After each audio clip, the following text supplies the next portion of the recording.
भाभी जी।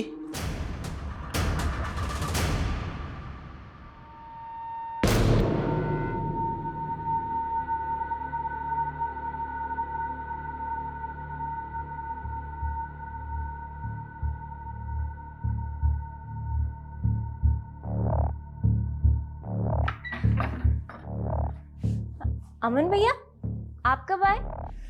अभी कुछ देर पहले, जब आप अपने कपड़े पहन रही थी। ये क्या बकवास कर रहे हैं आप? विश्वास नहीं होता आपको? हाँ, ये देखिए, अच्छी है ना वीडियो? डिलीट कीजिए नहीं तो। अरे ऐसे कैसे डिलीट मार दें? हाँ, अभी आपने सब कुछ दिखाया है तो हम भी तो कुछ दिखाएंगे। छोटू, ले बेटा दूध पी ले। नहीं, छोड़ो। क्या दे रहे तुम मेरे भाई को? क्या हुआ तुमको? क्या हुआ? क्या हुआ बेटा? हाँ? धर्म? पता नहीं, मैं तो दूध लेके आया था छोटू के लिए जो आपने मुझे दिया था। इतने में तनु ने मेरे हाथ से छीन लिया। बेटा, ये तुम्हारे मामा है ना? हाँ? क्या हो? वो ताई जी, हमें छोटू को दूध पिलाना था। ठीक है, पिला। अरे छोटू, दूध पी ले। मैंने क्या किया है? इसी का दिमाग खराब हो।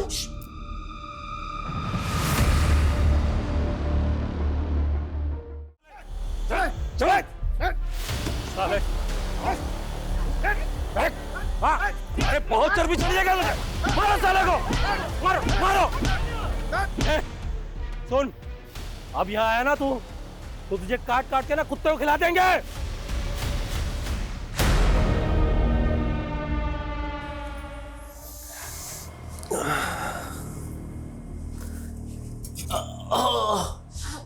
क्या हुआ?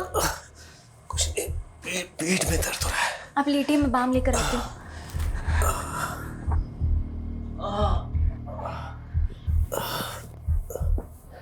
कितनी बार कहा है कि भारी सामान मत उठाया कीजिए। वर्कर लोग काहे के लिए रखे हैं? ज्यादा प्रॉब्लम हो गई और 10 दिन घर पे बैठना पड़ गया ना, तब पता चलेगा आपको। समझाइए अपने पापा को। थोड़ा आराम मिला? हाँ, आराम तो तुम्हारे हाथ लगाते ही मिल जाता है। अच्छा, तो एक काम करते हैं, एक क्लिनिक खोल लेते हैं। पेशेंट्स आएंगे, हम बस टच करेंगे और फीस ले लेंगे। खूब कमाई होगी और फिर हम उससे अपना एक नया बंगला ले लेंगे। सुनो, जितना टच करना है ना हमको कर लो, ठीक है? किसी और को किया ना बहुत बुरा होगा। तुम तो एक पर्सनल डॉक्टर हो ना। अच्छा। हाँ, और एक बंगले की बात, तो तुम्हारे लिए ना माल खरीदेंगे। अब पूछो माल का नाम क्या रखेंगे? का? रज्जी महल। सच्ची में? बातें बनाना तो कोई आपसे सीखे। अरे तुम भी तो सीख लो जरा। छोड़िए ना, बच्चे तीनों जगे हुए हैं, क्या कर रहे हैं? चौथे को भी जगने दो।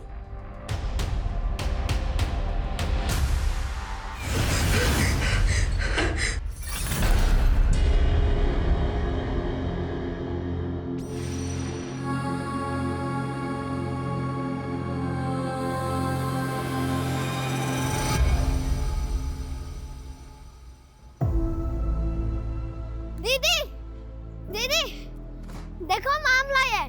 आपको खट्टे वाले आम पसंद है ना? कहाँ से लाए हो? चोर, चोर, रुक, रुक, कहाँ भाग के जाएगा? अरे सुनिए, क्या कर रहे हो आप? पगला रहे हो क्या? अरे पगला तो इसके बच्चे हैं। हाँ? रुकिए, बेटा चोरी करता है और बहन खून। अरे भैया, बच्चों का मैटर है, भीड़ गए होंगे। अरे बच्चों का मैटर? मेरे बेटे को 16 टांके आए हैं, हॉस्पिटल में है वो, पता है? अरे तो उसका खर्चा हम दे रहे हैं ना भैया। अरे रखो अपना खर्चा, हम बता रहे हैं। अगर हमारे बेटे को कुछ हुआ ना, पूरे परिवार में तुम्हारे मातम छाएगा। फिर वही तुम्हें खर्चा करना सबके। ए भैया जी, ए चुप रहो। नहीं तो अभी के अभी सबका खोपड़ी फोड़ देंगे, बता रहे हैं। अरे का मार बुरा दोगे का इन्हें? हम कह रहे हैं ना आपसे, हम इन्हें समझाएंगे। अरे समझाओ मत, इनको बताओ। जैसे कुत्ते को बांध के रखते ना पट्टे से, अपने बच्चों को बांध के रखे, नहीं तो बता रहे बहुत बुरा होगा। अरे हाँ हाँ चरण भैया, हम समझाएंगे ना, आप जाइए ना। और किसी चीज की कोई जरूरत हो तो बताइएगा। अरे नहीं चाहिए हमें कुछ। कहाँ है दोनों? I'm sorry दीदी। तुम तो ए तनु बेटा, क्या हो गया? एक समय ऐसा था कि तुमको गुस्सा ही नहीं आता था, बात बात में भड़क जाती हो। क्या बात हो गया ऐसा? ताऊ जी, वो हमने ही आम चुराया था और कृष भैया हमको मारने लगे। फिर दीदी को गुस्सा आया और बेटा और तुमने उसका सिर फोड़ दिया। तो बेटा क्या किया तुमने ये? हैं? तो क्या करते हम ताऊ जी? चुपचाप छोटू को मार खाने देते। अरे आम चुराता तो वापस छीन लेता। और ये जब देखो तो हमसे चिपके क्या कर रहता रही है। हो? ताऊ जी हमारा दिमाग ऐसे ही खराब था। और ऊपर से किस बात पे दिमाग खराब हो गया तुम्हारा? कोई तुमको तंग किया? कोई बात हुआ? ताऊ जी वो मनु, छोटू, जिंदगी बर्बाद करके रख दिया। ए प्रभात, ए सुनो तुम। अरे ए बच्चा लोग पे गुस्सा मत करना। गुस्सा हमको आ रहा है भैया, लेकिन इन दोनों पे नहीं, आप पे आ रहा है। कहीं करनी तो इनका है, लेकिन करवाने वाला कौन है? आप और भाभी। क्या आप बोल रहे हो? पगला गए हो? बकवास करे जा रहे हो? नाम पगला गए, नाम बकवास कर रहे हैं। समझ में आ रही बात? हम बोल रहे हैं सच। आप दोनों ने मिलकर हमारा जीना दुश्वार कर दिया है। तो छोटे भाई हैं हम आपके, दुश्मन नहीं है। चले जाएंगे, ज्यादा समय नहीं है। चलो रखो इसको, चलो तुम दोनों, चलो। देखो प्रभात, नहीं सुनना, चलो। ये कोई तरीका है?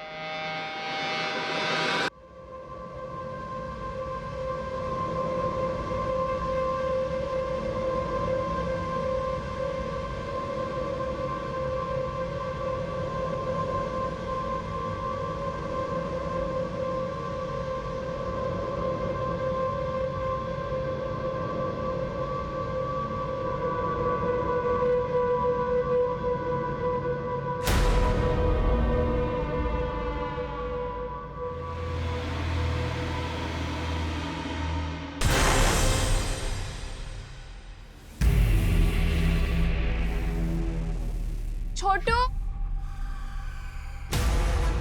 छोटू छोटू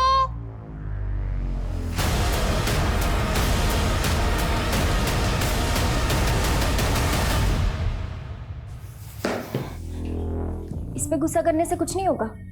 जब तक हम बर्बाद नहीं हो जाते ना, ये सब बंद नहीं होने वाला। कहाँ मिला है तुमको? घर के बाहर। जब से ये सब मिलने लगा है ना, कुछ ना कुछ गलत होता जा रहा है। अपनी तनु कितनी शांत स्वभाव की थी, कोई सोच भी नहीं सकता कि पत्थर मार के किसी का सर फोड़ देगी। अगर हम रंगे हाथ पकड़ लेते ना, तो वही हाल करते जो तनु ने कृष का किया।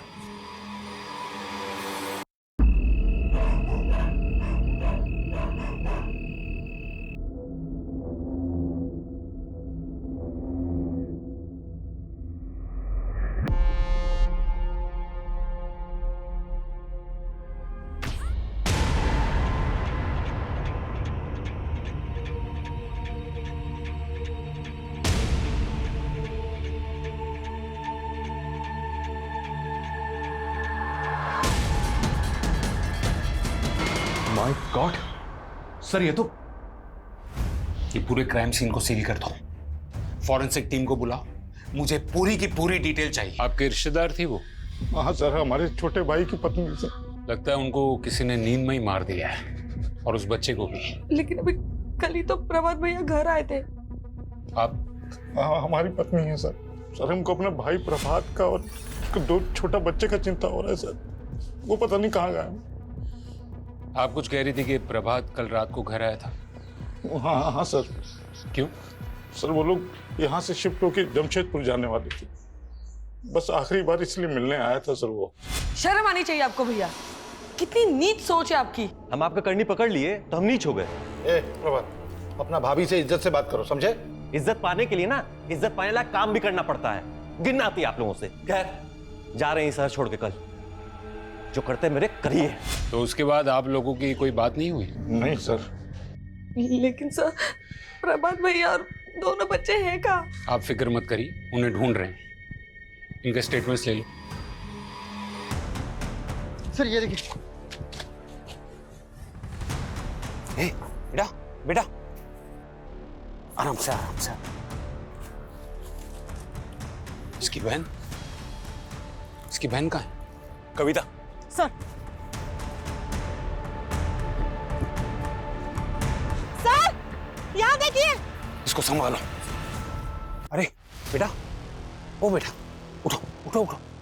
ठीक है। छोटू का है, छोटू का है, छोटू का है, छोटू ठीक है। अनिल, प्रिया, ये देखो आगे। छोटू तुम ठीक हो? तुम ठीक हो?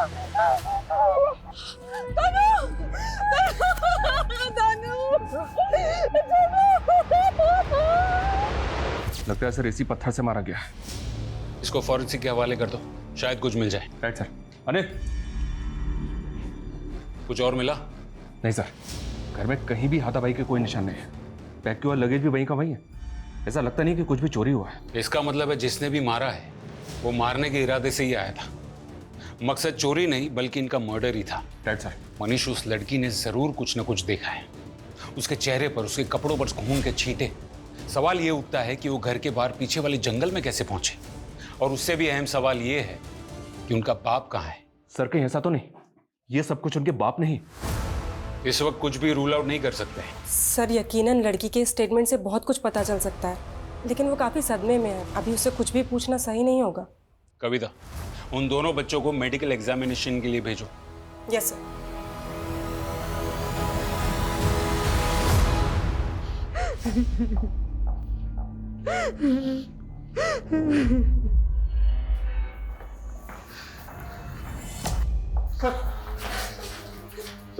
सर क्या बोले डॉक्टर?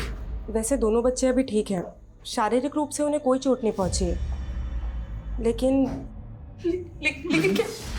तन्नू के दिमाग पर असर पड़ा है। शायद उसने कुछ देखा है, लेकिन क्या, ये वही बता सकती है। बेटा देखो, तुम्हें कोई कुछ नहीं करेगा। तुम बस बता दो कि तुमने क्या देखा। घर में कोई आया था? अच्छा, जब घर में कोई आया था तब पापा घर में थे? अगर तुम कुछ बोलोगी नहीं तो हम पापा को ढूंढेंगे कैसे? याद करो, कोशिश करो बेटा। जब कोई आया था तब तुम सो रही थी या जाग रही थी?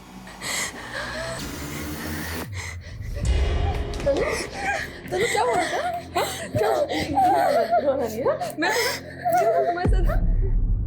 इसमें तो कोई शक नहीं है कि जब मर्डर हुआ तब तनु वहीं पर थी, क्योंकि तनु जब हमें जंगल में मिली तब उसके चेहरे पर और कपड़ों पर खून के छींटे थे। तनु और उसका छोटा भाई दोनों उसी कमरे में थे, पर किलर ने उनको नहीं मारा। मेरा मतलब सर, दो चश्मदीद गवाहों को जिंदा छोड़ दिया। या तो किलर उनको जानता होगा और वो उनसे इतना प्यार करता होगा कि वो उन्हें मारना नहीं चाहता होगा, यानी कि उनका बाप था। या फिर किलर ने उनको देखा ही नहीं होगा और तनु ने समझदारी दिखाई और वो अपने भाई को लेकर वहां से चुपचाप भाग गई। ये बात समझ में नहीं आ रही। सर, प्रभात और रज्जी का फोन मिला है घर पे। हमने दोनों फोन फॉरेंसिक और साइबर वालों को दे दिए। तनु के लिए काउंसलर का इंतजाम हो गया? यस सर, कल से सेशन स्टार्ट हो जाएगा। छोटू, ले बेटा दूध पी ले। नहीं, छोड़ो। क्या दे रहे तुम मेरे भाई को? क्या हुआ तुमको? क्या हुआ? क्या हुआ बेटा? हाँ? धर्म? पता नहीं, मैं तो दूध लेके आया था छोटू के लिए जो आपने मुझे दिया था। इतने में तनु ने मेरे हाथ से छीन लिया। बेटा, ये तुम्हारे मामा है ना? हाँ? क्या हो? वो ताई जी, हमें छोटू को दूध पिलाना था। ठीक है, पिला। अरे छोटू, दूध पी ले। मैंने क्या किया है? इसी का दिमाग खराब हो।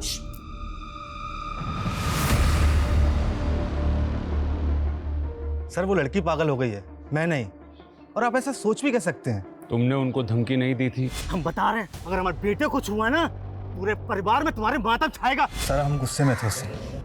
सर वो लड़की इतनी पागल हो गई थी कि मेरे बेटे का सर फोड़ दिया। एक बाप अपने बेटे का खून देखेगा ना तो गुस्सा तो आएगा ना। और उसी गुस्से में तुमने उसी तरह से उसकी माँ और उसके भाई का सर फोड़ दिया। सर आप फिर से वही बात कर रहे हैं। जब से मेरे बेटे का सर फटा है ना सर, मैं उसके पास ही हूँ, उसको छोड़ के कहीं नहीं गया हूँ। शहर छोड़ के कहीं मत जाना, और जब भी बुलाया जाए पुलिस स्टेशन आ जाना। सर प्रभात एक ग्रोसरी शॉप चलाता था मार्केट एरिया में, आमदनी ठीक ठाक थी। उसको आखिरी बार सुबोध के घर से निकलते देखा गया था। ये प्रभात और सुबोध के बीच में बनती थी? कुछ टाइम पहले तक दोनों फैमिली साथ में रहती, फिर रज्जी ने एक बच्चे को जन्म दिया।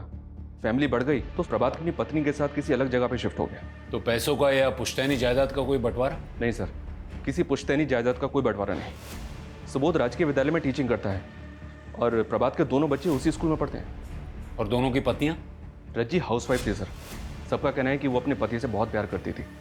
और सुबोध की पत्नी करुणा आयुर्वेदिक नुस्खे बेचती है और बनाती है, मोस्टली शौकिया तौर पर। दोनों के आपस में कोई अनबन नहीं थी। कुछ समझ में नहीं आ रहा है। सिर्फ चरण है जिसके पास ये मर्डर्स का मोटिव है, लेकिन उसका रिकॉर्ड भी एकदम क्लियर है, वो घर में ही था। जब तक ये प्रभात नहीं मिल जाता या फिर तनु कुछ बोलती नहीं, तब तक हम अंधेरे में रहेंगे। ये हो गई तुम्हारे लिए दवाई तैयार। लो लो, पियो पियो पियो पियो पियो पियो पियो, शाबाश। लो और पियो। ये इसे नहीं, तुझे पीना चाहिए। अरे अमन, तू कब आया? जब तू अपनी बेचारी का रोना रो रहा था।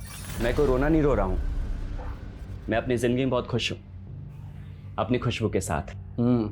देख रहा हूं मैं कितना खुश है तू। शादी करके घर बसाना चाहता था, सुंदर सुशील पत्नी चाहिए थी तुझे, और ससुराल वालों ने पकड़ा दिया ये डैमेज पीस। ए, तमीज में रहो, समझे? मेरे तमीज में रहने से क्या तेरी किस्मत बदल जाएगी? मुझे देख, नो रिस्पॉन्सिबिलिटी, नो बंदिश।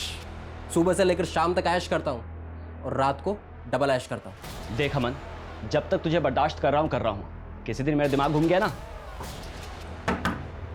तुम में से अमन कौन है? जी मैं हूँ। क्या हुआ? तुमसे कुछ बात करनी है। मैम, एक भी महीना ऐसा नहीं था कभी मेरी तनख्वाह देरी हुई हो। अच्छे इंसान थे। मतलब हैं, अच्छे इंसान हैं। उनकी किसी से कोई दुश्मनी थी? सवाल ही पैदा नहीं होता मैडम। उसकी वाइफ को कितने अच्छे से जानते हो तुम? मैं मिला हूँ, 3-4 बार उनसे मिला हूँ। प्रभात भाई अपनी बीवी से बहुत प्यार करते थे। मेरे घर पे देना है। तुम्हारी भाभी का जन्मदिन है ना, उसके लिए साड़ी है। उसको तोहफा देने के बाद उसके चेहरे पे जो खुशी होती है ना, उसको देखने का मजा ही कुछ और है अमन बाबू। ठीक है, जरूरत पड़ेगी तो थाने बुलाएंगे। ठीक है।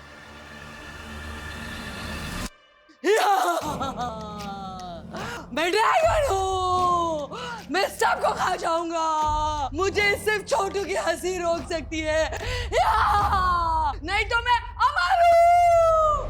और जैसे जैसे छोटू की हंसी बढ़ती जाएगी, वैसे वैसे मेरी शक्ति कम हो जाएगी।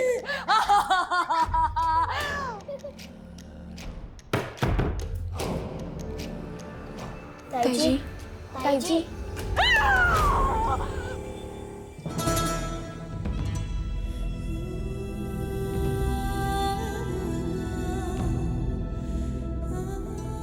सुबोध जी, लगता है आपकी वाइफ इन बच्चों से बहुत प्यार करती है।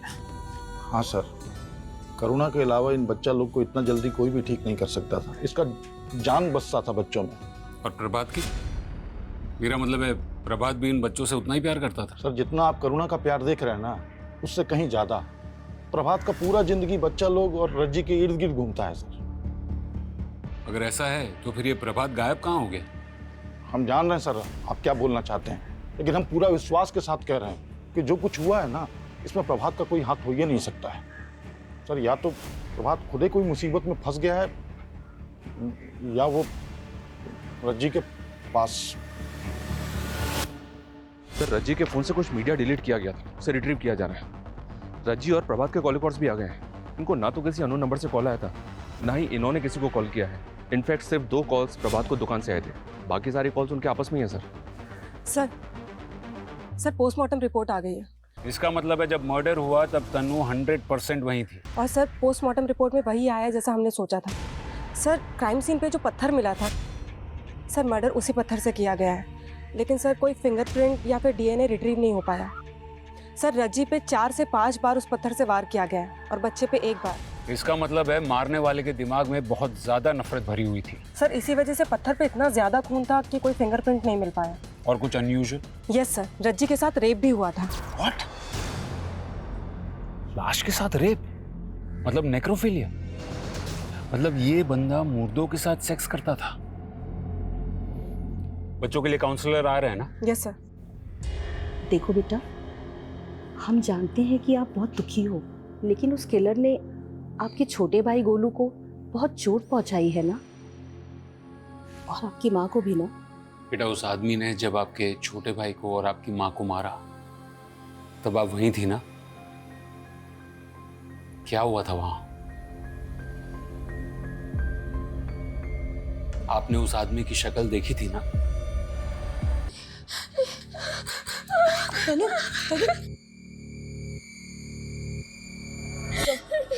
प्लीज, अभी तनु बहुत डरी हुई है, हम बाद में पूछताछ करेंगे।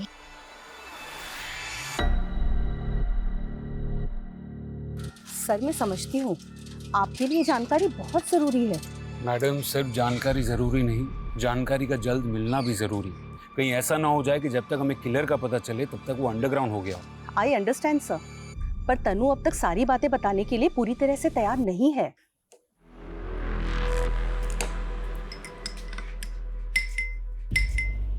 ताई जी, आप ये दूध में क्या मिला रही हैं? बेटा, ये जड़ी बूटी है ताकि तुम दोनों को अच्छे से नींद आए और खासकर तुम्हें बुरे सपने ना आए। ताई जी, हमको बहुत डर लगता है। इसीलिए तो दवाई दे रही हूँ, सारा डर खत्म हो जाएगा। अब चलो चलो बेटो, यहाँ पे चलो। गुड गर्ल, ये लो, और पूरा खत्म करना है, ठीक है ना? पियो पियो पियो। Good boy.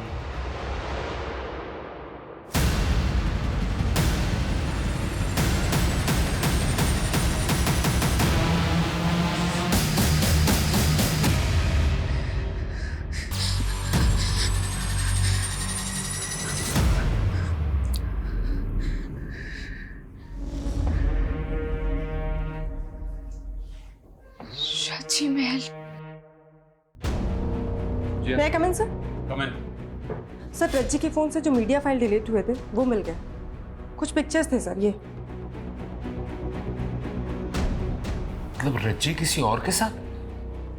क्योंकि फोटो में इस आदमी की डील डॉल देखकर ये तो साफ पता चलता है कि ये प्रभात नहीं है। सर, हो सकता है रज्जी को कोई ब्लैकमेल कर रहा हो। मुमकिन है सर, प्रभात ने ये फोटो देख लियो और गुस्से में आकर उसने रज्जी का खून कर दिया। गुस्से की वजह अगर बेवफाई है तो इंसान हैवान बन जाता है, वो कुछ भी कर सकता है। लेकिन उसने अपने बच्चे को क्यों मारा होगा? हो सकता है सर, प्रभात को ये शक हो गया हो कि ये बच्चा उसका नहीं है, इसी आदमी का है, और शायद इसी वजह से। और सर, उसके भैया भाभी बच्चों से जितना प्यार करते हैं, उसे यकीन होगा कि वो उन्हें संभाल लेंगे। सर, तनु ने अपने बाप को ही मर्डर करते हुए देखा होगा, शायद इसी वजह से वो ज्यादा सदमे में है और हमें कुछ बता नहीं पा रही है। लेकिन जब तक प्रभात नहीं मिल जाता तब तक सच्चाई बाहर नहीं आएगी। ये प्रभात के नाम का डबल अलर्ट जारी करो और साइबर टीम से कहो कि ये पता करे कि रज्जी को ये फोटोज किस नंबर से भेजे गए थे, और फॉरेंसिक डिपार्टमेंट से कहो कि उस बच्चे की डीएनए टेस्ट भी करवाए। अरे हमको भी तो पता चले कि वो बच्चा प्रभात का था भी या नहीं। Okay sir.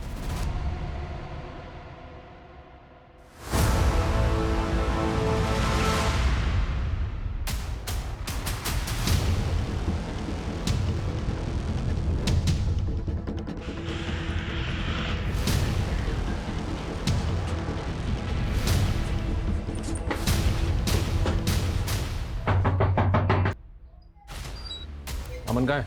समीर कौन है? चल अरे अरे सर, मैंने क्या किया सर? अभी थोड़ी देर में तो खुद बताएगा कि तूने क्या किया है। सर, पर हुआ क्या? सर सर सर ठीक है, तूने रज्जी को फोटो भेजे थे ना? सर, मैंने नहीं भेजे। हो सकता है मेरे फोन से किसी और ने भेज दिया। तूने रज्जी को फोटो भेजे थे कि नहीं? सर, मैंने भेजे थे।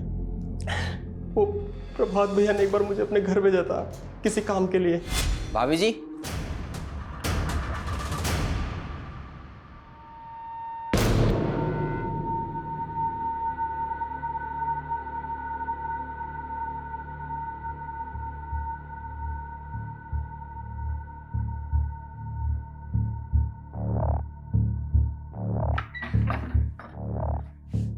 अमन भैया, आप कब आए? अभी कुछ देर पहले, जब आप अपने कपड़े पहन रही थी। ये क्या बकवास कर रहे हैं आप? विश्वास नहीं होता आपको? हाँ, ये देखिए, अच्छी है ना वीडियो? डिलीट कीजिए नहीं तो। अरे ऐसे कैसे डिलीट मार दें? हाँ, अभी आपने सब कुछ दिखाया है तो हम भी तो कुछ दिखाएंगे। मुझे जब भी मौका मिलता था मैं वहां पहुंच जाता था। हमने उनको ब्लैकमेल जरूर किया था, लेकिन ये सब कुछ नहीं किया। बाकी के 2 बच्चों को क्यों छोड़ दिया? सर, हम सच कह रहे हैं, बच्चे को और भाभी को मैंने नहीं मारा। ये सब किसने किया मुझे नहीं पता। लेकिन तनु को पता है, उसने देखा था तुझे। अच्छा बेटा, बताओ ये कौन है? अमन चाचा। बेटा, उस रात वहां पर अमन चाचा ही थे ना? नहीं बेटा, ठीक से याद करो, उस रात वहां पर अमन चाचा ही थे ना? उन्हीं ने तुम्हारी माँ को और तुम्हारे भाई को मारा ना? नहीं, अमन चाचा नहीं थे वहां पे। सर अमन का कहना है कि प्रभात को उसके और रज्जी के बारे में कुछ पता नहीं था। जाहिर है, क्योंकि अगर प्रभात को पता चला होता और उसी वजह से उसने रज्जी को मारा होता तो वो अमन को भी नहीं छोड़ता। गोलू प्रभात का ही बेटा था, तनु और छोटू का सगा भाई। सर हम इस केस के तकरीबन हर पहलू को इन्वेस्टिगेट कर चुके हैं। ना तो हमें अभी तक कातिल मिला है और ना इस कातिल के बारे में कोई क्लू मिला है। You right. अब तक हम इस केस के हर पहलू की तहकीकात कर चुके हैं, सिवाय एक। शुरू से हम सुनते आ रहे हैं कि प्रभात और रज्जी जमशेदपुर शिफ्ट हो रहे हैं। कहीं ऐसा तो नहीं है कि इस वारदात की जड़ें वहीं से उगी हों?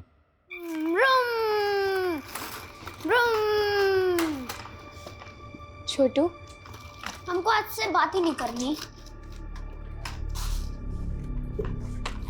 हमसे गुस्सा हो तुम?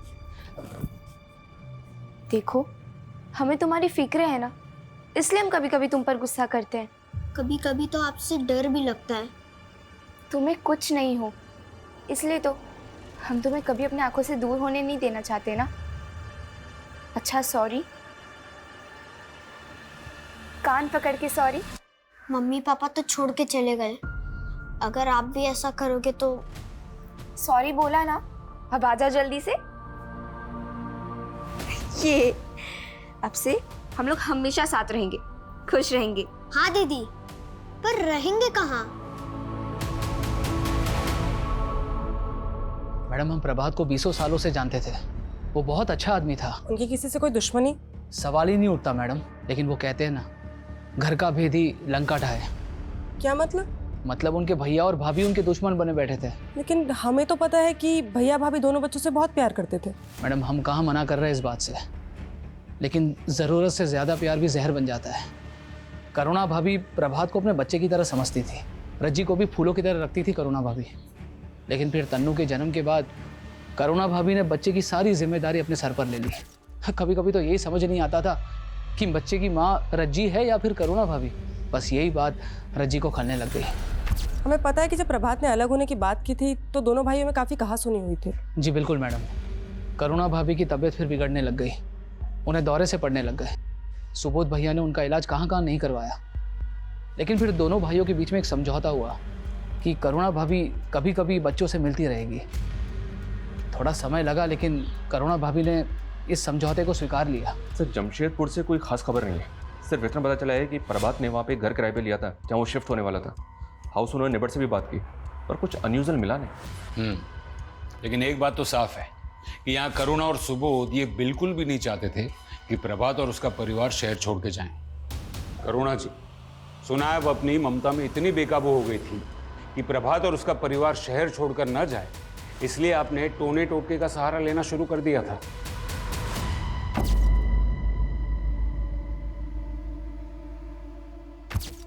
देखिए, जितना जल्दी सच बोलेंगे ना उतना बेहतर रहेगा तुम दोनों के लिए। सर, हम अपना करुणा को टूटते हुए नहीं देख सकते थे सर, इसमें हमारा जान बसता है। और अगर ये मां नहीं बन सकती है तो इसमें इसका क्या गलती है सर? और क्या किया है इसने? बस बच्चा लोगों को प्यार किया है ना सर।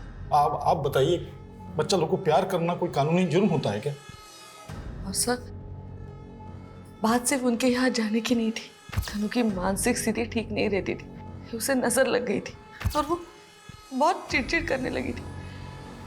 इसलिए मैंने सोचा कि अगर मैं काला जादू करूंगी तो वो थोड़ी ठीक हो जाएगी।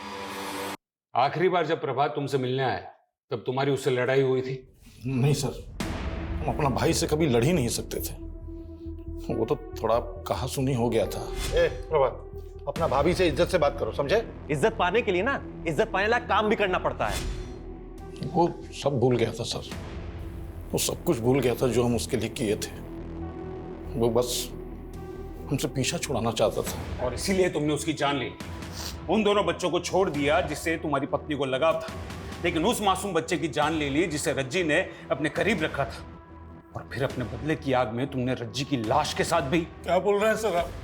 कितना घिनौना इल्जाम लगा रहे हैं। सर कैसी बातें कर रहे हैं आप? सर हमने ऐसा कुछ नहीं किया, मैं कह रही हूँ ना, हमने कुछ नहीं किया है सर, कुछ नहीं किया है। इनके खिलाफ हमारे पास कोई सबूत नहीं है, सर तनु इनके ही घर में रह रही है, कहीं ऐसा तो नहीं कि इनके डर से वो कुछ नहीं कर रही है? अनीश, वो उनकी गार्डियन है। सिर्फ शक के बिना पर हम कोई कदम नहीं उठा सकते। फिर भी उन पर 24 घंटे नजर रखो। कमाल है, हर कोई ऐसा कह रहा है कि हत्याकांड के कुछ दिनों पहले से ही तनु अजीब बिहेव कर रही थी। वो अपने छोटे भाई के लिए वो क्रिश पर जानलेवा हमला भी कर दी। आखिर एक 10 साल की बच्ची में इतना अग्रेशन किस बात का? अरे वाह तन्नू बेटा, आज तो आपके चेहरे पे न गुस्सा है न डर। अच्छा एक बात बताओ, दुनिया में आप सबसे ज्यादा किससे प्यार करते हो? छोटू से। छोटू से? वो है ही इतना प्यारा, तभी तो आप छोटू को सबसे बचाते ही रहती हो, है ना? उस दिन भी आपने छोटू को बचाने की कोशिश की ना, इसीलिए आपने पत्थर से कृष का सर फोड़ दिया ना। इसका मतलब कोई भी छोटू को अगर तकलीफ देने की कोशिश करेगा तो मैं उसका सिर फोड़ दूंगी। सर तन्नू का केस थोड़ा पेचीदा है। उसे अपनी माँ की मौत देखने का, अपने भाई की मौत देखने का, अपने बाप के लापता होने का दुख तो जरूर होगा, पर उससे भी ज्यादा सदमा उसे छोटू को कुछ हो जाने के डर का है। इसका मतलब है कुछ ऐसा हुआ होगा जिसे तनु को लगे कि छोटू को खतरा है। वो छोटू को लेके अब भी इतनी पॉजिटिव है कि किसी को भी उसके करीब जल्दी जाने ही नहीं देती। जिस खतरे से तनु अपने भाई को बचाना चाहती है, क्या वो खतरा उसकी माँ और भाई की मौत से जुड़ा हुआ है या फिर उसके डर की वजह कुछ और ही है? और क्या ये खतरा अब भी कायम है? ये आप क्या बना रहे हो दीदी? ये रज्जी महल है, ये पापा ने हमारे लिए बनाया।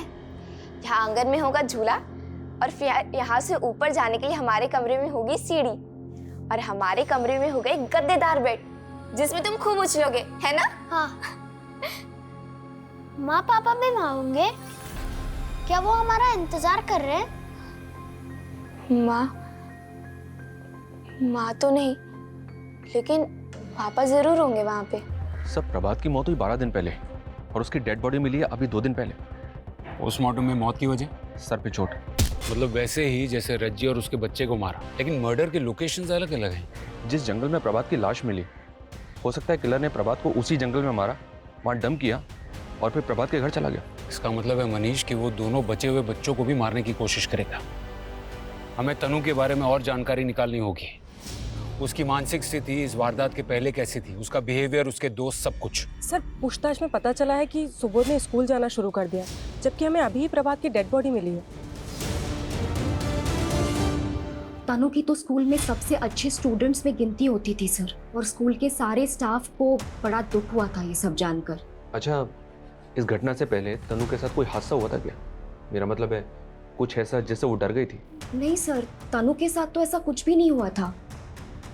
हाँ, लेकिन छोटू के दोस्त के साथ एक दुर्घटना जरूर हुई थी। क्या हुआ था? छोटू के दोस्त को सांप ने काट लिया था और बेचारे की डेथ हो गई थी। नाम क्या था उसका? रोहन। तनु, छोटू, सुनिए, आपने तनु और छोटू को देखा क्या? क्यों, क्या हुआ? पता नहीं कहाँ चले गए।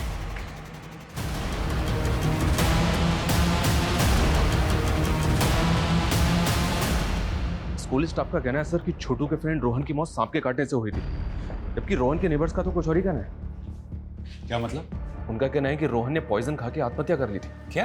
क्या सर? लेकिन एक 8 साल का बच्चा सुसाइड क्यों करेगा? कहीं ऐसा तो नहीं कि तनु ने रोहन के साथ गलत होते हुए देख लिया और इसीलिए वो छोटू को अपने पास ही रख रही थी? हाँ बोलिए। हेलो सर, हमारे बच्चे कहीं नहीं मिल रहे सर, हमने हर जगह ढूंढ लिए, कहीं नहीं मिल रहे सर, आप प्लीज हमारे बच्चे को ढूंढ लीजिए।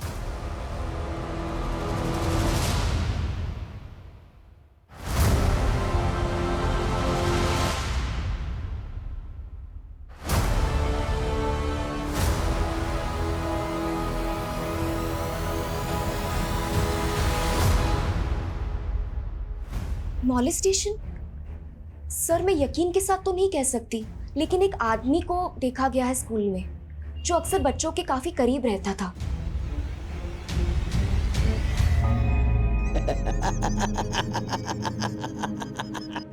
बस दीदी, अब नहीं पीना। बेटा थोड़ा और पी लो।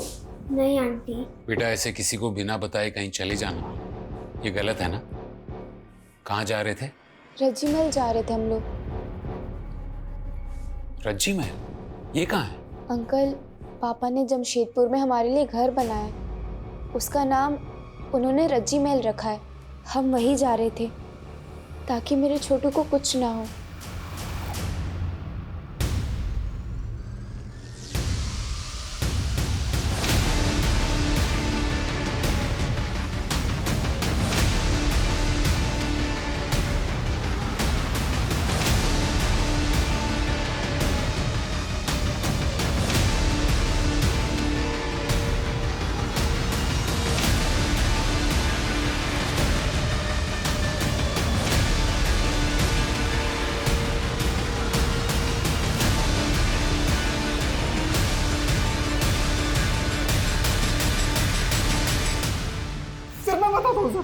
मैं सब कुछ सच बताता हूँ, मारिए मत सर। चल बोल।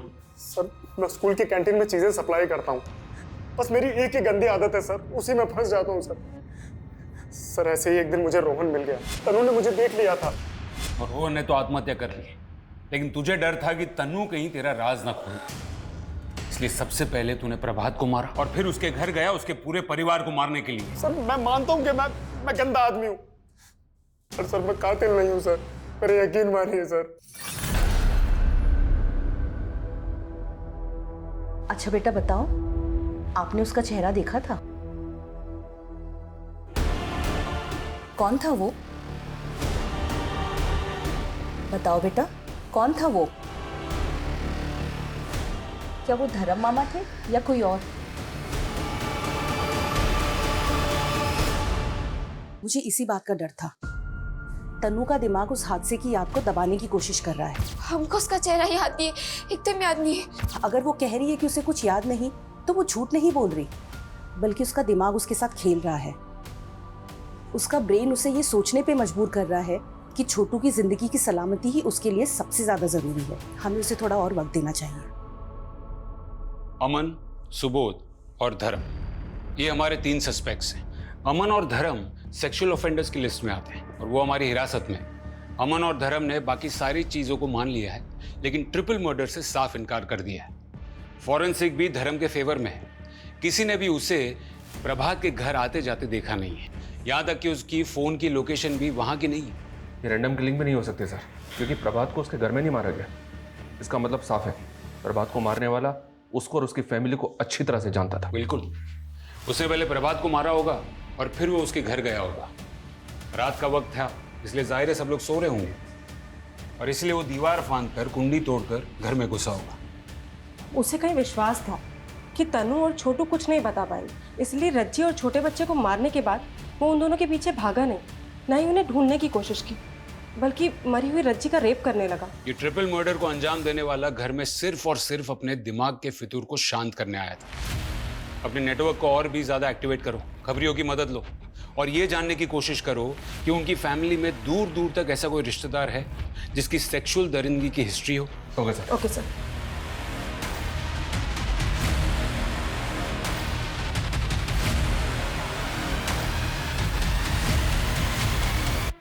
वैसे तो बहुत नौटंके आते ही इधर साहब, पर एक बेवड़ी ने ना हमारी नाक में दम कर रखा था। ऐसा क्या करता है वो? पता नहीं कहाँ से साहब सेक्स बढ़ाने की दवा खाकर आता था। हमने तो अपनी लड़कियों को समझा दिया साहब कि अगर ज्यादा परेशान करे ना तो ऐसी एक्टिंग करना कि जैसे मर गई, पर साला तब भी नहीं मानता था। अरे डेड बॉडी से भी करने को तैयार हो जाता था। सेक्स के लिए पागल है साला। इस लीड पे काम करो, हो सकता है कि इसका कोई रिश्ता हो इस ट्रिपल मर्डर से। यस सर, हमने हर कोठे पे अपने आदमी प्लेस कर दिया, वहां के लोगों को भी कह दिया है कि जैसे ही वो आए हमें इशारा कर दें।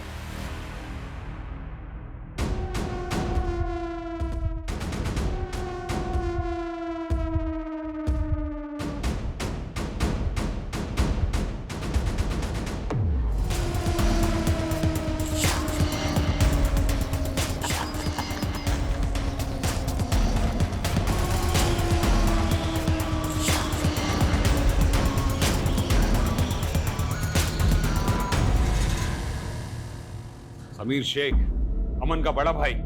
अमन ने मुझे रज्जी के साथ वाला वीडियो दिखाया था।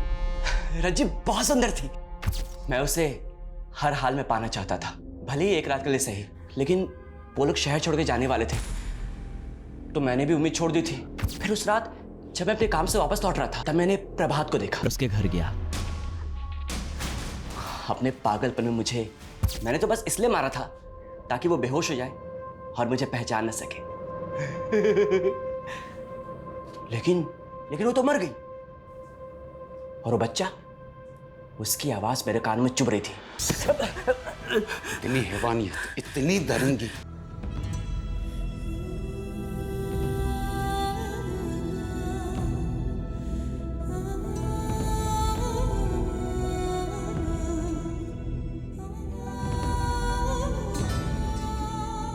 एक छोटी सी नन्ही सी फैमिली इतनी यातनाओं से गुजर रही थी और किसी को पता नहीं था। एक तरफ अमन रज्जी को ब्लैकमेल करके सेक्सुअली एक्सप्लॉइट कर रहा था, तो दूसरी तरफ तन्नू ने जब पता किया कि उसके छोटे भाई के दोस्त के साथ दुर्व्यवहार हो रहा था, तो वो अपने भाई को बचाने की कोशिश में लग गई।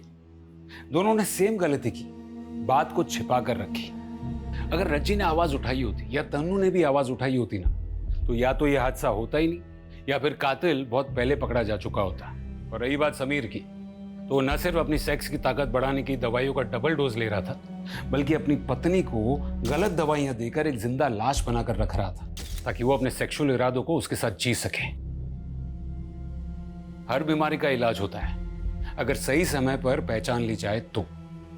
अगर हम अपने प्रॉब्लम्स को छिपाने के बजाय उसे शेयर करें, सही लोगों तक पहुंचने की कोशिश करें, तो बड़े से बड़ा हादसा होने से टल सकता है।